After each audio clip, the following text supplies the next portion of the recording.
This guy's nuts. I don't know what happened to him. This judge's opinion is the functional equivalent of Rudy getting dunked on here. And only one American sealed Trump's fate, and that happened today. And that was Rudy Giuliani.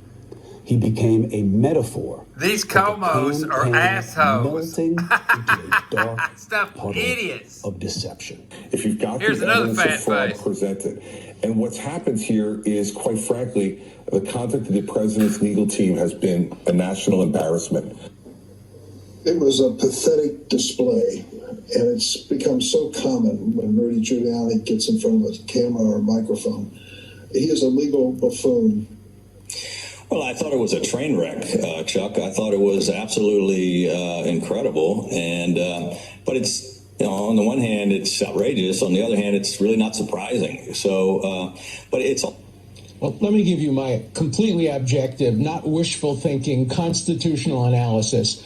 They have 2 or 3 legal constitutional paths. For example, in Pennsylvania, they have 2 very strong legal arguments. One, that the courts changed what the legislature did about counting ballots after the end of Election Day. That's a winning issue in the Supreme Court. I don't necessarily support it, but it's a winning issue in the Supreme Court. And Justice Alito has already hinted that's a winning issue.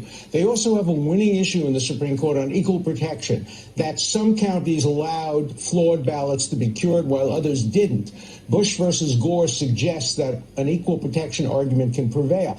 The problem with that argument is they don't have the numbers necessarily to support it. If it's right that Biden's ahead by some 70 or 80,000 votes, they have to show enough contested votes under those 2 legal theories to change the outcome. The other legal theory they have, which is a potentially strong one, is that the computers, either fraudulently or by glitches, changed hundreds of thousands of votes. There are enough votes to make a difference, but I haven't seen the evidence to support that. So in one case, they don't have the numbers. In another case, they don't seem yet. They're not going to show you the evidence, you idiots. But the you know legal that, theory Gersh. is there to support them if they have the numbers and they have the evidence.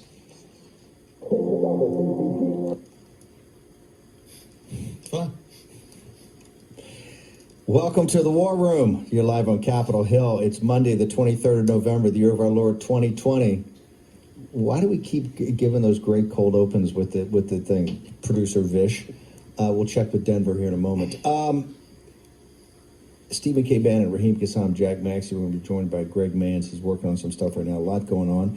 Cold open right there. Full on beatdown on Rudy Giuliani until you get to one of the most respected constitutional lawyers in the country who's got no dog in this fight, right? Dershowitz, although he's a supporter of the president.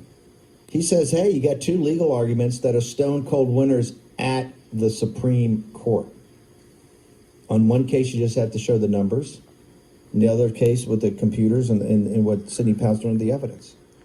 But to stick with the former. Steve Bannon over here, he's got the Pandemic War Room, and he does a great job. You can find him on YouTube, as well as you see down here in the corner. You can look up Real America's Plural Voice, and you'll get his broadcast. I suggest that you do that. Great show. I'm watching it live now.